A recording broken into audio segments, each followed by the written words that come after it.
Tan claro como podemos verlo en la palabra de Dios, que el arrebatamiento sucederá, ¿no?, antes de la gran tribulación.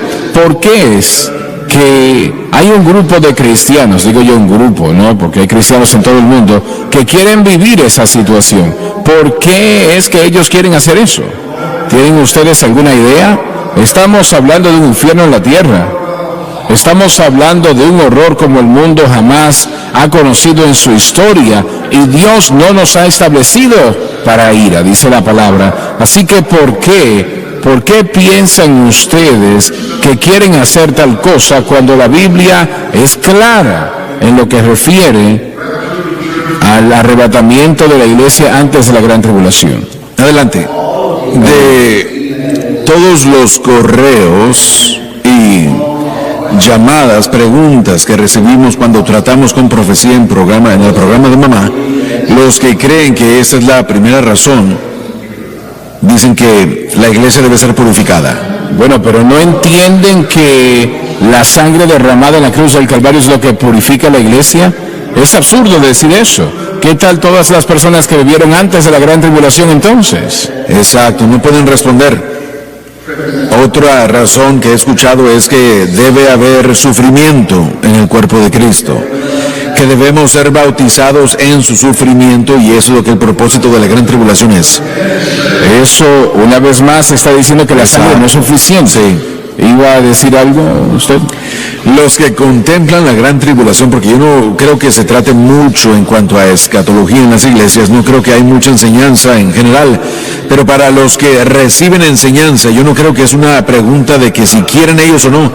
Creo que en su mente a ellos se les enseña que tienen que pasar por ella, porque hay un malentendido, mala interpretación del propósito de la gran tribulación. ¿Por qué existe tal cosa que se llevará a cabo?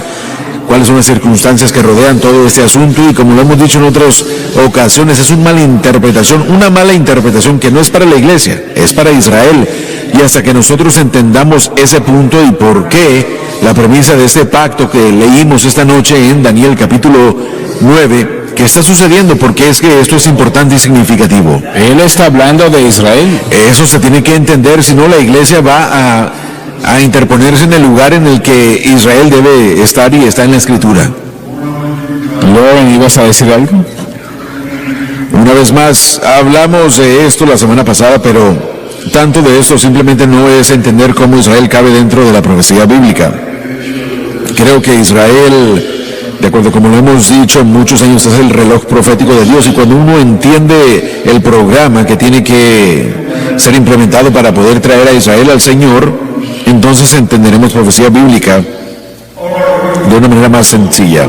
Sabemos a través de la palabra de Dios que el Señor trata con la misericordia y la gracia, o con misericordia y gracia, mucho más que con juicio.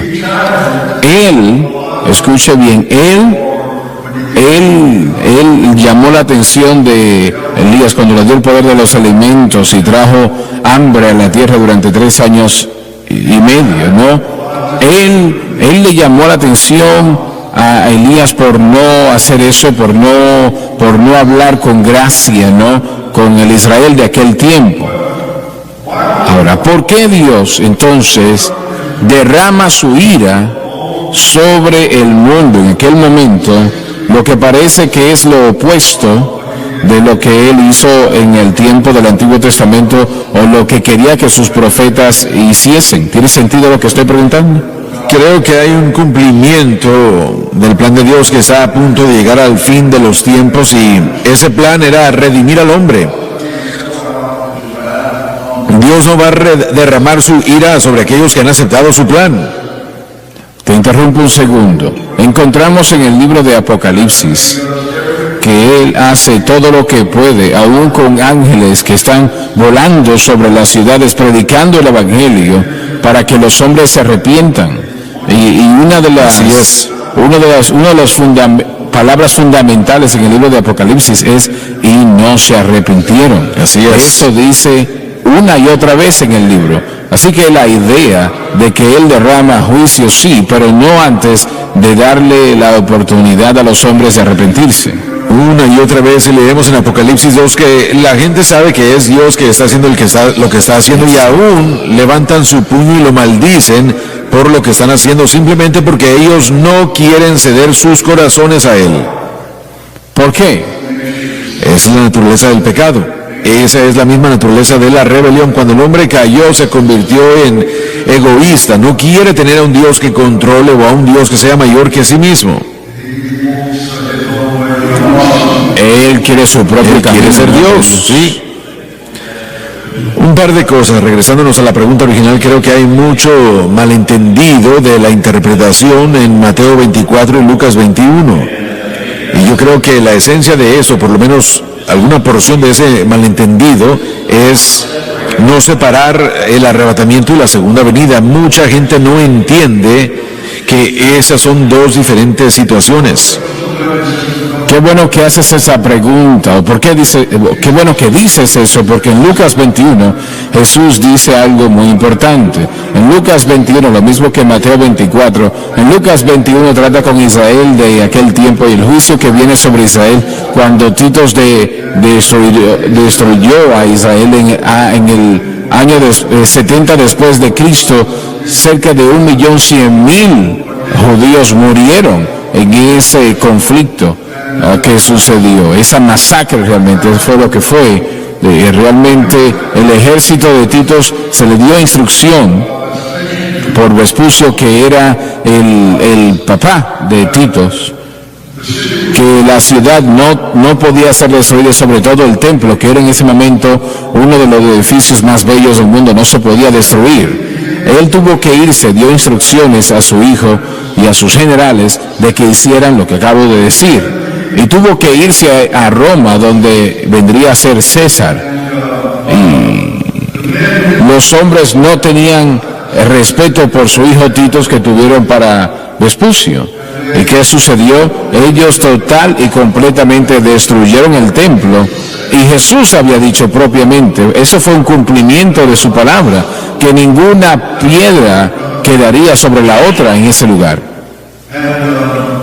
Y toda piedra fue arrastrada de ese lugar, porque se había escuchado de que entre las piedras de ese templo había oro.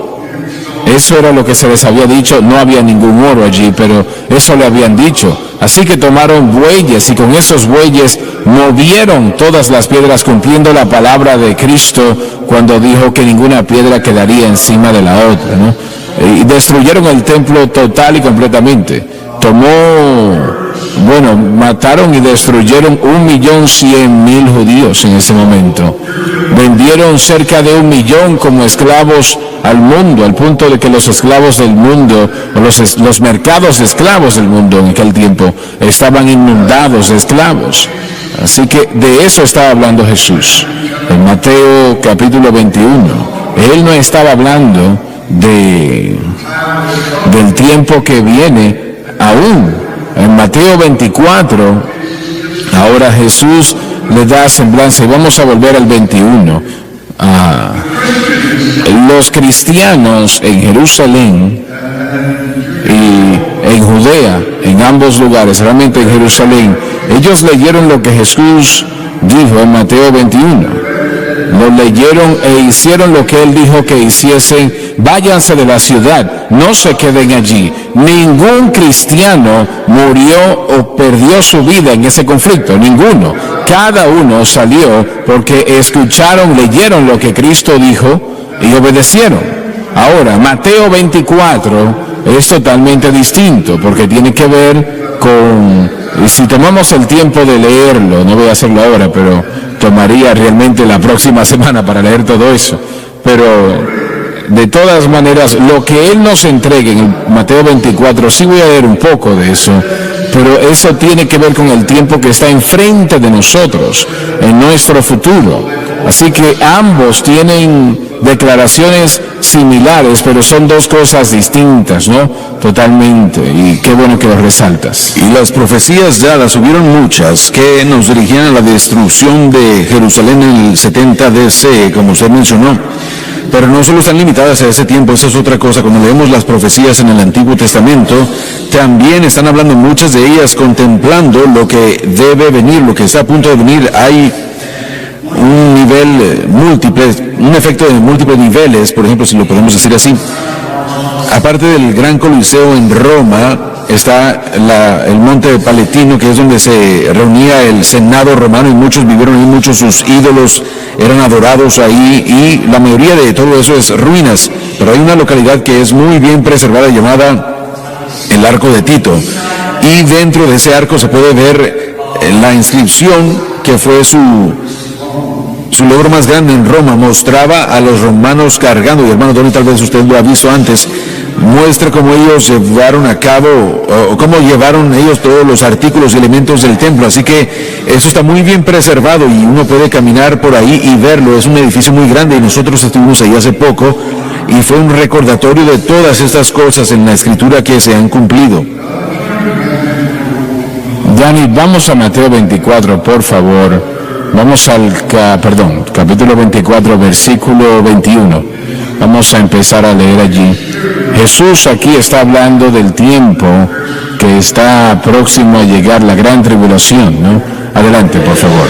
Porque habrá entonces gran tribulación, los últimos 3 años y medio, cual no fue desde el comienzo del mundo hasta ahora, ni acontecerá jamás. Lo peor que el mundo jamás haya conocido, y será tan malo que nunca se repetirá. Así que ahora Jesús va a hablar de eso que estamos intentando estudiar en esta noche, la gran tribulación que durará durante 7 años, que verá el levantamiento del anticristo, que verá a Israel y que le aceptará como su Mesías, lo que será lo peor que jamás hayan hecho aparte de crucificar a Cristo. Así que esta gran tribulación viene sobre ellos y sobre el mundo realmente. Les hago una pregunta: ¿cuántos en la iglesia moderna, y sé que el mundo hoy que no conoce a Dios, sé que no se saben de lo que se está hablando, no les interesa, pero ¿cuántos cristianos realmente saben que hay una gran tribulación que viene sobre este planeta como lo que vamos a leer acá? Dice que será peor que lo que jamás ha existido. Las iglesias hoy día, ¿cuántos entienden eso y cuántos lo creen? De hecho, estábamos hablando de eso antes de salir aquí. Hay algunos que están diciendo que lo que estamos sufriendo en este momento con lo del coronavirus y todo el lío que está sucediendo, no, realmente ellos creen que eso es parte de la tribulación, y ellos piensan que eso es lo que está sucediendo ahora. Bueno, realmente será peor, mucho Creo peor. que eso responde a la pregunta hasta cierto punto, ver la tremenda falta de entendimiento de cuán severo y catastrófico y horrible la gran tribulación va a ser. Habrán 7 sellos y habrá juicios, y 7 trompetas y 7 vasijas, que son envases, 7 copas, ¿no?, que van a derramarse sobre este mundo. Los 7 sellos serán instigados por el Señor Jesucristo personalmente. Las 7 trompetas, los ángeles lo van a hacer, y aquellas 7 copas de la misma manera. Estas situaciones principalmente serán para los elementos, ¿no?, los cielos, que eso va a causar realmente catástrofe en esta tierra como nunca antes. Por ejemplo, todo pez en el Mediterráneo muere, y todo ser humano muriendo. Estás en lo cierto. La diferencia, la gran diferencia con ese problema que tenemos actualmente, que la diferencia será que cada persona en la gran tribulación que contraiga algo así va a morir, no unos cuantos, sino que estamos hablando de millones que van a morir.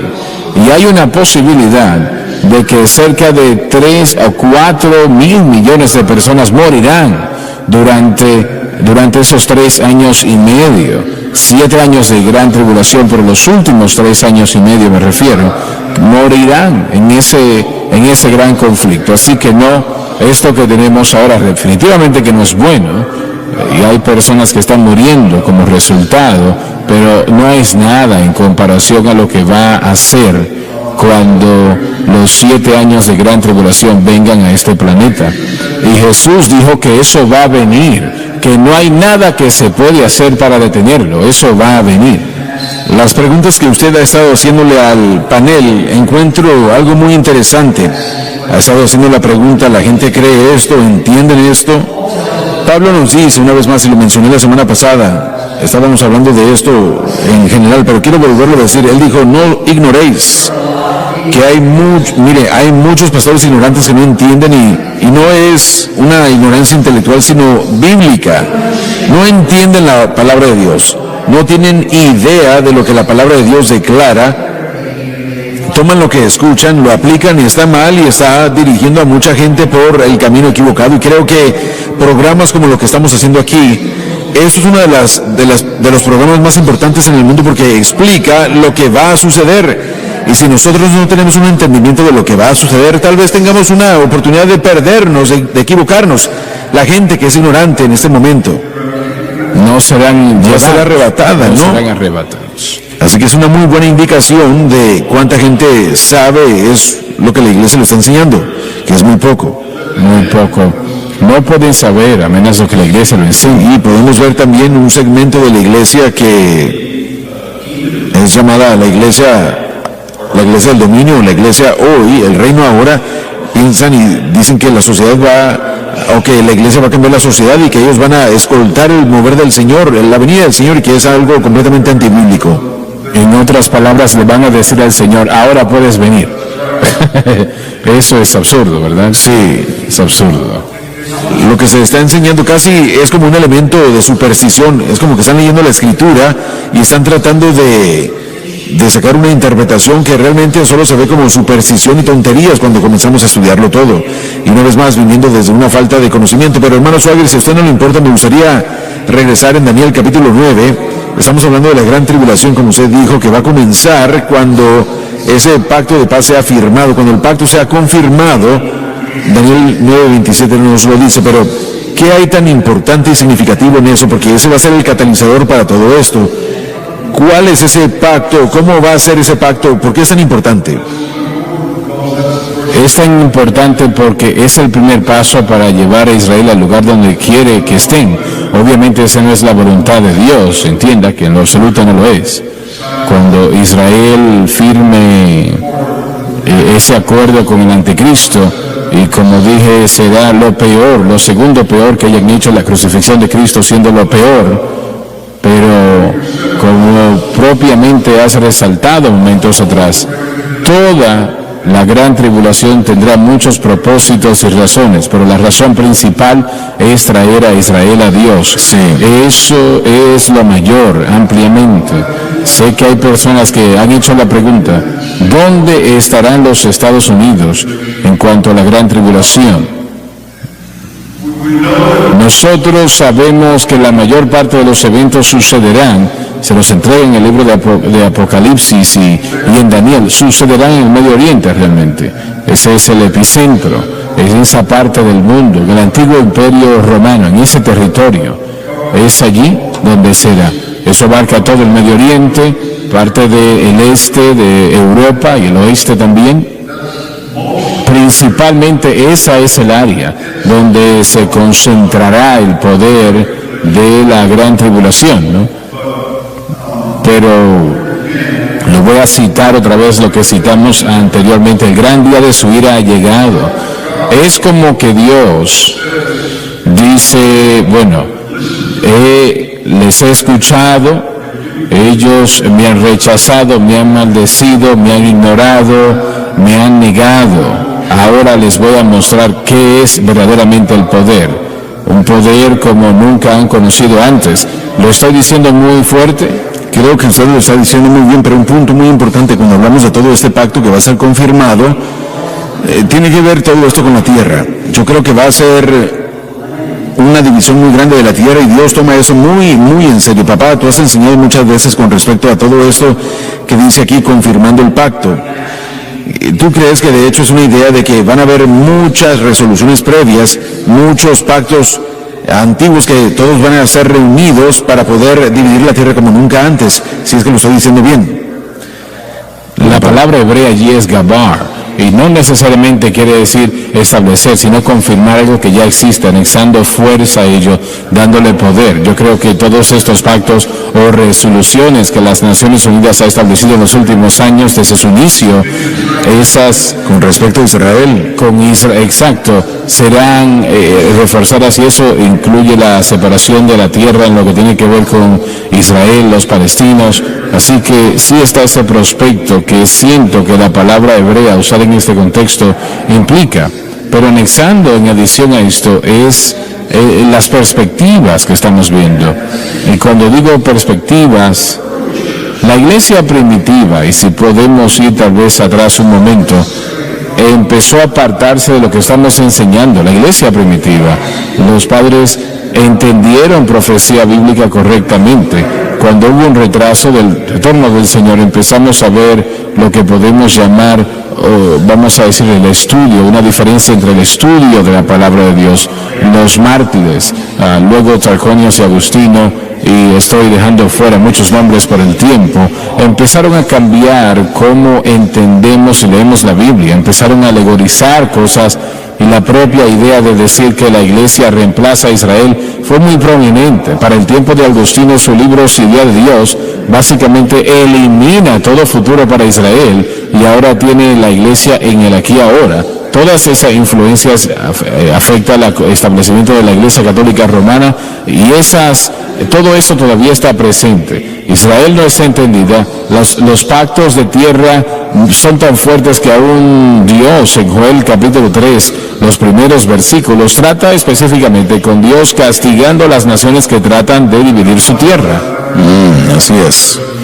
Yo respeto a nuestro presidente bastante y creo que está haciendo un trabajo fenomenal, pero una cosa que él no hizo, pero sí trató de avanzar en esa dirección, y creo que fue equivocado eso, al dividir a Israel y darle parte a los palestinos. No creo que fue lo correcto. No creo que ningún hombre tiene derecho de hacer eso. ¿Es correcto decir eso o no?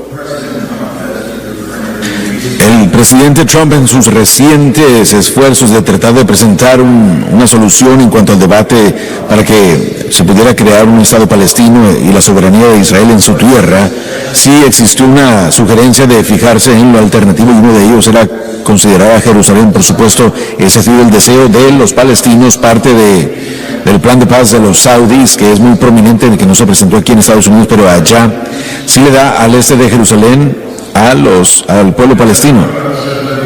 Arafat dijo que querían un pedazo a la vez. Correcto. Y en Johannesburgo, básicamente él habló acerca del Hudna, que quiere decir que está haciendo la paz, pero la idea era la idea islámica de hagamos paz, solamente lo suficiente para poder tener la fortaleza de tomar más de lo que queremos. Pero esa tierra le pertenece a Dios, y obviamente le pertenece a todo el mundo, pero esa tierra es especial, como lo dijiste, es muy especial, y realmente ni siquiera le pertenece a Israel. Ellos son los administradores de esa tierra, ¿no?